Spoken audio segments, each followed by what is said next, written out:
Hello दोस्तों, नमस्कार। मैं हूं आपका दोस्त गौतम दीक्षित और आपका विद्यार्थी स्टडी पॉइंट पे बहुत बहुत स्वागत है। मित्रों, मैं आपके लिए लेके आया हूं पर्यावरण की तीसरी सीरीज़ और इस सीरीज़ में है 30 प्रश्न। हमारा लक्ष्य है उनको 10 मिनट में कवर करने का। तो 30 रैपिड फायर पर्यावरण के प्रस्तुत हैं आपके लिए, जो कि आगामी सभी यूपीटीईटी, सीटीईटी और सभी राज्य स्तरीय परीक्षाओं के लिए महत्वपूर्ण है। तो ये है उसका थोड़ा सा डिस्क्रिप्शन है, किन किन परीक्षाओं के लिए प्रश्न महत्वपूर्ण हो सकते हैं। तो शुरू करते हैं मित्रों। आज का पहला सवाल है, ग्रीन हाउस गैस प्रोटोकॉल क्या है। कई बार ये सीधा प्रश्न पूछा जाता है। इसमें मैंने बिना ऑप्शन के सीधे उत्तर बताया है कि यह सरकार एवं व्यवसाय को नेतृत्व देने वाले व्यक्तियों के लिए ग्रीन हाउस गैस उत्सर्जन को समझने, परिमाण निर्धारित करने एवं प्रबंधन हेतु एक अंतर्राष्ट्रीय लेखाकरण समाधान है। ये इसमें आपको कई ऑप्शन मिलेंगे, लेकिन उसमें सामान्य तौर पर ये ऑप्शन इसमें सही होगा। दूसरा सवाल है, पर्यावरण एवं पारिस्थितिकी का जैविक घटक क्या है। तो मृदा, जल, वायु और वनस्पति। तो पर्यावरण एवं पारिस्थितिकी का जैविक घटक वनस्पति को कहा जाता है।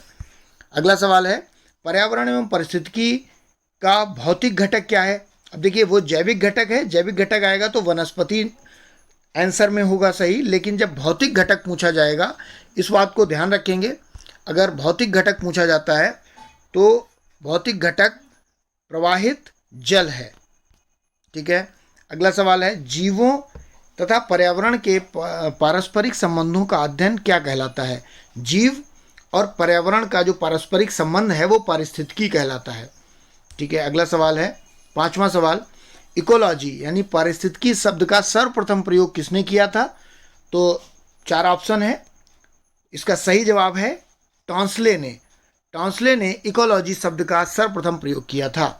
छठा सवाल है, वन के पारिस्थितिकी तंत्र में कवक को किस समूह में सम्मिलित किया जाता है।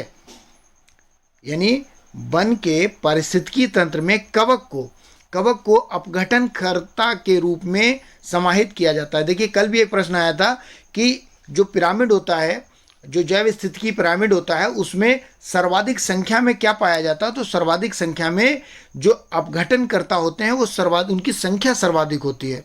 तो कवक को किस समूह में सम्मिलित किया जाता है। तो कवक एक अपघटनकर्ता है।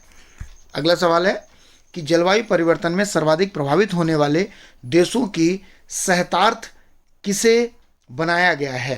फिर से, जलवायु परिवर्तन से सर्वाधिक प्रभावित होने वाले देशों की सहायतार्थ किसे बनाया गया है। तो यानी उनकी सहायता करने के लिए कौन सा ऐसा ऑर्गेनाइजेशन है, कौन सा ऐसा फंड ऑर्गेनाइजेशन है जो जलवायु परिवर्तन से जो प्रभावित हो रहे हैं देश, उनकी मदद करेगा। तो वो जो समूह है उसका नाम है ग्रीन क्लाइमेट फंड। जी हाँ, यहाँ पर कन्फ्यूज़न है ग्रीन रिलीफ फंड और ग्रीन क्लाइमेट फंड में, तो इसमें कंफ्यूज नहीं होना है। तो इन दोनों में कंफ्यूजन है। आपका सही जवाब है ग्रीन क्लाइमेट फंड, ना कि ग्रीन रिलीफ फंड, यानी ऑप्शन इज करेक्ट। 8वां सवाल है, वनों को नष्ट करने का कुप्रभाव क्या पड़ता है। देखिए, अगर वन नष्ट हो जाएंगे तो मृदा अपरदन सबसे ज़्यादा होगा। मृदा अपरदन क्या होता है, भूमि कटाव, क्योंकि वृक्षों की जो जड़ें होती हैं वो जमीन को बांधे रखती हैं, जिससे जमीन का कटाव नहीं होता है। अगला सवाल है, पहाड़ों पर काफ़ी नमी व जल होता है, फिर भी यहाँ मरुदभिद क्यों होते हैं। देखिए, बहुत अच्छा सवाल है कि पहाड़ों पर काफ़ी नमी भी होती है और जल भी होता है, लेकिन फिर भी यहाँ पर मरुदभिद क्यों होते हैं। मरुदभिद मतलब मरुभूमि, यानी बहुत सी ऐसी ज़मीन जहाँ पर उत्पादकता कम होती है। तो ढलानों के कारण पानी बह जाता है और पौधों द्वारा उपयोग में नहीं लाया जाता है, इसी वजह से वहाँ पर मरुदभिद होते हैं। 10वां सवाल है, प्राकृतिक पारिस्थितिकी तंत्र का उदाहरण क्या है। तो प्राकृतिक पारिस्थितिकी तंत्र खेत, बांध, पार्क या झील।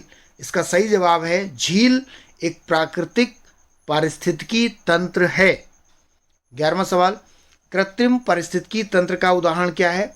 खेत एक कृत्रिम पारिस्थितिकी, बाकी सब देखिए ये सब नेचुरल है, प्रवाल भित्ति, वेटलैंड, नदी, लेकिन खेत एक कृत्रिम है, यानी आर्टिफिशियल है पर इकोलॉजी सिस्टम। लवणीय जल पारिस्थितिकी तंत्र का उदाहरण क्या है। लवणीय जल का जो लवणीय मतलब जो साल्टी वाटर होता है, उसका प्रवाल भित्ति उसके पारिस्थितिकी तंत्र का एक उदाहरण है, क्योंकि नदी, बांध और तालाब इनमें साल्टी वाटर नहीं होता है। तो उस जो साल्टी वाटर होता है उसका उदाहरण प्रवाल भित्ति है। 13वां सवाल है, स्वच्छ जल पारिस्थितिकी तंत्र का उदाहरण क्या है? स्वच्छ जल का तालाब है, क्योंकि तालाब में स्वच्छ जल होता है। समुद्र तट, खाड़ी या एस्चुरी, यहाँ पर स्वच्छ जल पारिस्थितिकी तंत्र नहीं होता है। 14वां सवाल, पारिस्थितिकी तंत्र के जैविक व अजैविक घटकों को कौन जोड़ता है? तो जैविक और अजैविक को कार्बनिक पदार्थ जो होते हैं वो जोड़ते हैं। अगला सवाल है, जी हाँ, अगला सवाल, मृदा अपरदन को किससे बचाया जा सकता है? मृदा अपरदन यानी भूमि कटाव को। तो जैसा कि अभी ऊपर सवाल आया था, मृदा अपरदन को वनारोपण से बचाया जा सकता है, यानी वन लगाकर मृदा अपरदन को बचाया जा सकता है। अगला सवाल है कि सवाल नंबर 16 है, एक पारिस्थितिकी तंत्र में उत्पादकों एवं उपभोक्ताओं की संख्या को कौन निश्चित करता है? पारिस्थितिकी तंत्र में उत्पादक और उपभोक्ता दोनों ही होते हैं, तो उनकी संख्या को जलवायु संबंधी कारक क्या करता है? उनको निश्चित करता है। अगला सवाल है, सवाल नंबर 16 है, सवाल नंबर 17 है, पारिस्थितिकी तंत्र के पादपों व प्राणियों के पारस्परिक संबंधों का आधार क्या है? अगर कोई पारिस्थितिकी तंत्र है तो उसके पादप और प्राणियों का पारस्परिक संबंध का आधार है पोषण संबंध। 18वां सवाल, प्रकाश की ऊर्जा को रासायनिक ऊर्जा में हरे पादप बदलते हैं। 19वां सवाल है, पारिस्थितिकी तंत्र में स्वपोषी घटक कौन है? जो पादप होते हैं, यानी जो हरे पौधे होते हैं वो पारिस्थितिकी तंत्र में स्वपोषी घटक होते हैं। 20वां है, हरे पौधों को पारिस्थितिकी में क्या कहा जाता है? हरे पौधे सदैवी उत्पादक होते हैं। 21वां है, विश्व का सर्वाधिक प्रसिद्ध कीटनाशक कौन सा है? यह है DDT। जी हाँ, DDT की फुल फॉर्म आपको कमेंट्स बॉक्स में बतानी है। यह है आज का सवाल। 22वां सवाल है, मरुस्थलीय भवन यानी डिजर्टिफिकेशन किससे होता है? मरुस्थलीय भवन किससे होता है? मरुस्थलीय भवन या डिजर्टिफिकेशन, ये बहुत उच्च तापमान एवं कम वर्षा के कारण ऐसा होता है। जब तापमान उच्च हो और वर्षा बहुत ही न्यूनतम हो तब वहाँ की ज़मीन अनुपजाऊ होकर के मरुद्भिद में बदल जाती है, यानी डिजर्टिफिकेशन हो जाता है। हमारा सवाल है 23। 23वां सवाल कहता है कि शाकाहारी प्राणी क्या कहलाते हैं? शाकाहारी जितने प्राणी होते हैं ये सभी प्राथमिक उपभोक्ता होते हैं। कुत्ता किस वर्ग में आता है? प्राथमिक उपभोक्ता, द्वितीयक उपभोक्ता या तृतीयक? तो कुत्ता सदैव द्वितीयक उपभोक्ता के रूप में आता है। ठीक है, 24वां सवाल हो गया। 25 सवाल है कि सर्वाहारा जंतु किस वर्ग में आते हैं? जो सर्वाहारा होते हैं वो सभी द्वितीयक उपभोक्ता के रूप में आते हैं, जो भी सर्वाहारा है। 26वां सवाल है, तृतीयक उपभोक्ता कौन होते हैं? देखिए, हाथी, गैंडा, शुतुरमुर्ग या बाज। तो तृतीयक उपभोक्ता देखिए, हाथी हरी घास खाता है तो प्रथम उपभोक्ता हो गया। गैंडा चूँकि दूसरों पर निर्भर रहता है, ये द्वितीयक उपभोक्ता है। शुतुरमुर्ग मछलियों पर या हरी घास पर या उस पर रहता है तो द्वितीयक हो गया, लेकिन बाज एक तृतीयक उपभोक्ता है। 27वां सवाल, शेर किस वर्ग में सम्मिलित है? शेर भी तृतीयक उपभोक्ता है। गिद्ध किस वर्ग में आता है? गिद्ध भी तृतीयक उपभोक्ता है। और हमारे आज के सेकंड लास्ट क्वेश्चन है, प्रकृति का सफाई कर्मी किसे कहा जाता है? जी हाँ, गिद्ध को प्रकृति का सफाई कर्मचारी कहा जाता है, क्योंकि ये सब कुछ, ये सबसे बेहतरीन डिकम्पोजर की श्रेणी में आता है। ये जो मरे हुए जीव होते हैं उनको खा के नष्ट करता है, इसीलिए इसे सफाई कर्मचारी कहा जाता है, सफाई कर्मी कहा जाता है। समार्जक उपभोक्ता की श्रेणी में कौन सम्मिलित है? समार्जक उपभोक्ता दीमक है, मेढक, छिपकली, सांप नहीं है।